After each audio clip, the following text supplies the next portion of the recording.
Hello and welcome to Blue Army TV. I'm sitting up to Carlisle. I've just absolutely battered Salford 4-1 in what was, it didn't feel like a 4-1 performance, but it's definitely a 4-1 result coming the end of that, and I'm so happy for that result. So happy for the team because I think, we didn't have a particularly good half. Went in 1-0 up nonetheless, conceded in the second half, and then after we conceded, it was like, they'd woken us up. They'd poked the beast. We got angry and we just went on and scored, 2 goals from corners and then a brilliant headed goal. Really good result. Puts us well in them playoff positions now. We're in 6th.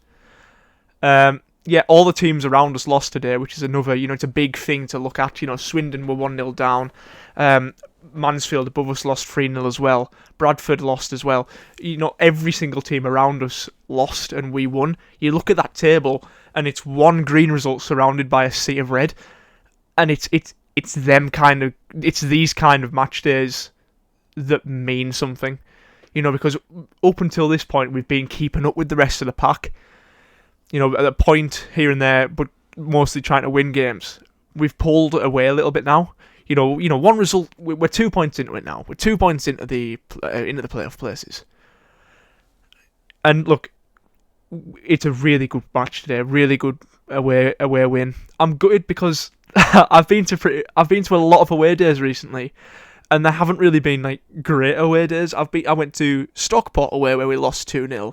And then I went to Harrogate away, which we were awful, and we were last minute equaliser, but it wasn't on the level of the game today. I wish I'd gone, but I've been to Salford before, and I don't want to go back to that away ground again. I probably will, but it's not one you look forward to going back to. I'll tell you that much.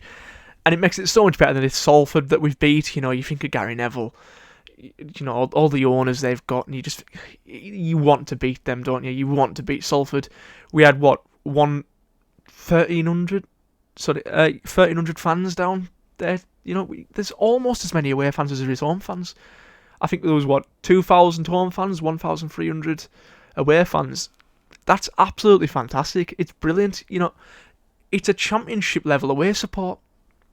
And I was thinking, you've heard a lot from the club about misconduct in the away end recently, and I've heard it a lot. I think a lot of it's blown out of proportion, but I was trying to think of reasons why it's happening. I think it happens at all clubs, but I think Carlisle fans have really been sort of made an example of recently, and I think it is the fact that we're bringing a championship level away support to these National League level grounds like Harrogate and Salford. Because Salford, that stadium is, you've got nice floodlights, but apart from that, it's really not a good stadium. I've been there before. Most of it's standing, which there's nothing wrong with that, but it's all, it's not good.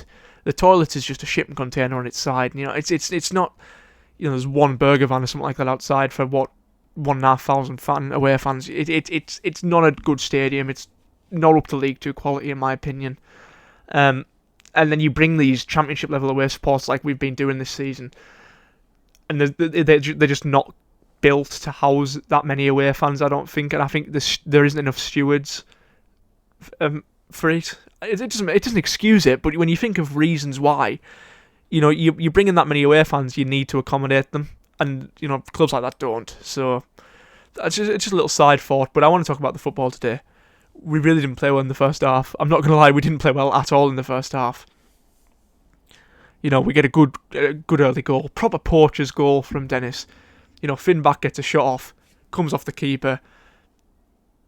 And, I'd be very surprised if anyone missed that chance. I'd have scored that. You put yourself in the shoes of these high-level professional footballers, but I believe anyone probably would have scored that chance. It's a tapping into an open net. But, you've got to be in that position to score it, I suppose. He scores it, and then we sort of fall asleep. We go in at half-time 1-0 up. You feel like maybe we don't deserve it, really. Salford get back into it very early in the second half, and you think, right, now something needs to happen.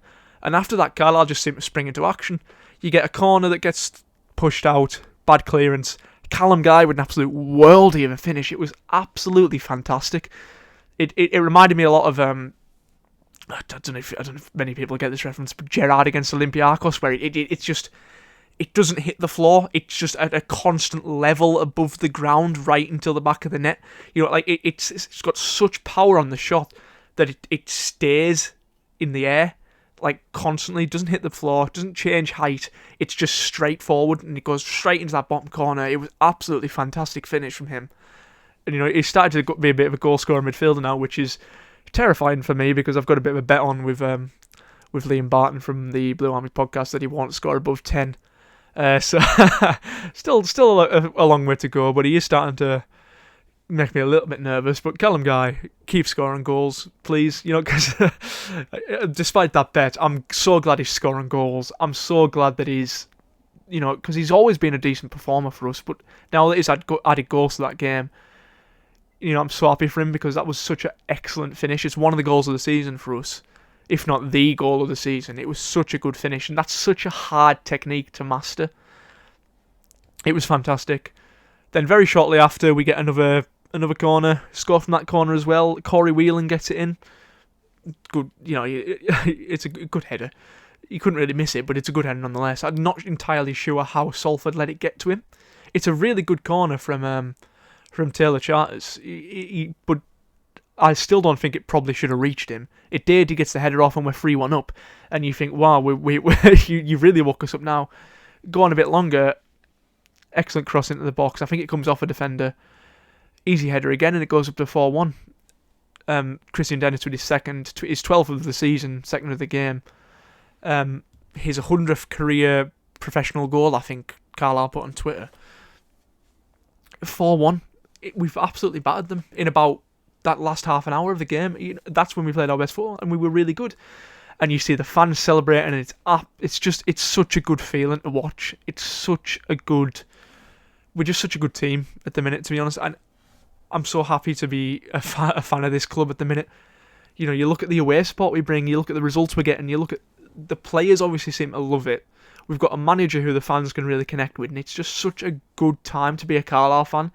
And I think Carlisle fans deserve it after all of the sort of torment that we've gone through in recent years. You think back to Keith Millen, you've got Stephen Presley, Chris Beach was good for a part, but towards the end of his career, towards the end of his reign here, we've had towards the end of the Keith Curle era, Sheridan. We haven't had a manager like Paul Simpson in a while, and not many teams at this level do get managers like Paul Simpson, but fantastic. It's absolutely brilliant, and I'm so buzzing for it. The only negative I can think of is that I wasn't down there myself. I really wish I was down there for it, but unfortunately couldn't make it down this once. I'm so excited, and now we've just got to focus on Walsall in the FA Cup. Bring this good form into that game away at Walsall. Get a good, FA Cup third round time. You maybe get a lower Premier League club. You go into a good big away day. You go to Crystal Palace or someone like that, or Newcastle even. You can get them. I think you can get them. Can you get them kind of games in the third round? Was it fourth round that the Premier League clubs come into it? I think it is third round that the Premier League clubs come into it. But either way, that sets us up nicely after that. And you've got a really, really tense Cumbrian derby. Probably the most meaningful Cumbrian derby in quite a long time. You've got two teams there that are pushing up the right end of the table. Both in the playoffs. Barra ever so slightly above us, but we win, we catch them up. It hasn't really happened before, ever, in history. Them two teams being at the top of the league. Top end of the league. And that game meaning something. And it'll be interesting to see because we've got a very good record against Barrow. We haven't lost to them ever, except I'm not counting the Papa John's Trophy. We haven't lost to Barrow ever. Not for I think 60 odd years or something like that. I haven't seen them lose to them in my lifetime. It's interesting. It's just such an interesting game to look forward to, and that's the main difference I've noticed from last season. I am looking forward to it. I am looking forward to these clashes with teams around us because I expect us to go in and put a performance in. I expect us to go and get a win, which I haven't done in previous seasons. But yeah, brilliant. Another negative I think of, just because I thought it was worth mentioning, the goal we conceded, Thomas Holy needs to come for that. And in recent games, it has kind of been something I've noticed from Thomas Holy. He's very good at making saves. He made some brilliant saves today. But often Port Vale fans warned us about this when we signed him, but he doesn't come off his line enough. And for someone that big, he should be able to come for crosses a lot more easily than he does. And he should have done that for the goal. And there was one where Thomas Holding makes a really good save, and you think, wow, that's fantastic. But at the same time, if he collects that ball, because it was him that he palmed it out wide, kind of, and then had to make it a really close range save. But you'd expect him to catch it, or at least punch it away. You know, he went with it with like the palm of his hand, as if he was going to catch it, but he only went with one hand up. It was a weird decision from him. But at the end of the day, it hasn't really mattered. He's made a couple of good saves. One down low that I thought was, I didn't think he was going to get to it. Really good save. But yeah, we've beat Salford. I'm glad we've beat Salford, because we should be beating teams like Salford with grounds like that. But yeah, thank you so much for watching. Thank you for the support on the channel recently. Please like the video and subscribe to the channel if you haven't already. And in a bit.